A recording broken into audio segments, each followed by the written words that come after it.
Georg Friedrich Hegel was born in Stuttgart in 1770. Intellectually he was adventurous, but in externals respectable, conventional, and proud of it.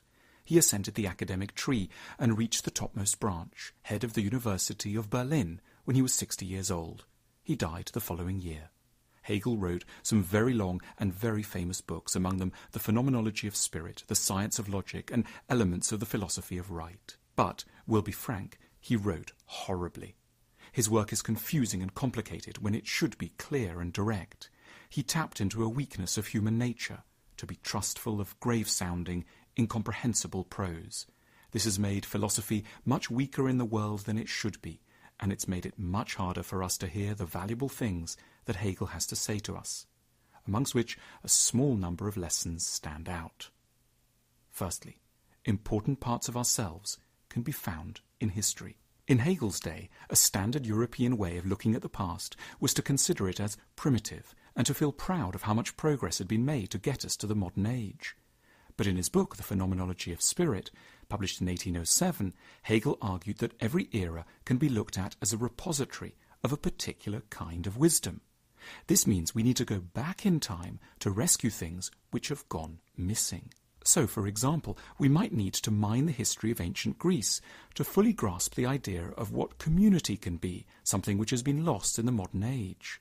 Or the Middle Ages can teach us, as no other era can, about the role of honour, even if this period featured appalling attitudes to children or the rights of women. Progress is never linear, Hegel tells us. There is wisdom at every stage, which, says Hegel, points us to the task of the historian. To be a historian is to be someone who should rescue from the past those ideas that are most needed to compensate for the blind spots of the present. Secondly, learn from ideas you dislike. Hegel was a great believer in learning from one's intellectual enemies, from points of view we disagree with or that feel alien. That's because he held that bits of the truth are always getting scattered even in unappealing or peculiar places, and we should dig them out by asking always what sliver of sense and reason might be contained in otherwise frightening or foreign phenomena. Nationalism, for instance, has had many terrible manifestations, even in Hegel's day. But Hegel's move was to ask what underlying good idea or important need might be hiding within the bloody history of nationalism. He proposed that it's the need for people to feel proud of where they come from, to identify with something beyond merely their own achievements, and to anchor their identities beyond the ego. Hegel is a hero of the thought that really important ideas may be in the hands of people you regard, at first glance, as beneath contempt. Thirdly, progress is messy. Hegel believed that the world makes progress, but only by lurching from one extreme to another, as it seeks to overcompensate for a previous mistake. He proposed that it generally takes 3 moves before the right balance on any issue can be found, a process that he named the dialectic. He was often thinking of the complex twists and turns that brought about the modern state. We can also think of the slow path towards sensible attitudes to sex in our own time. The Victorians imposed too much repression, yet the 1960s may have turned out to be too liberal. It might only be by the 2020s that we'll find the right balance between extremes.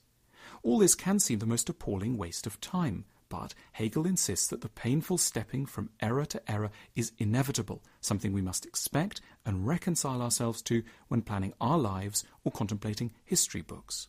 And sometimes, in this process of moving from error to error, we will find a new solution that manages to synthesize the good qualities of the previous solutions to make something really new and different and better.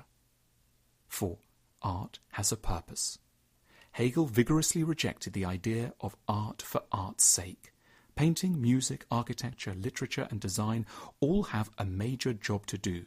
We need them so that important insights can become powerful and helpful in our lives.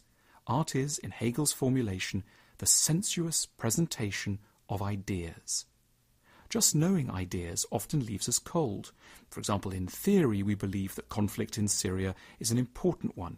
In practice, however, we just switch off. In principle, we know we should be more forgiving to our partners, but this abstract conviction gets forgotten at the least provocation. The point of art, Hegel realized, is not so much to come up with startlingly new or strange ideas, but to take the good, helpful, important thoughts we already think we know and make them stick more imaginatively in our minds. 5. We need new institutions. Hegel took a very positive view of institutions and of the power they can wield. This was a point Hegel made again and again in different ways. For ideas to be active and effective in the world, a lot more is needed than that ideas are simply correct. To make major truths powerful in society, they need employees and buildings and budgets and legal advisors. Institutions allow for the scale of time and power that big projects need to become effective in the world.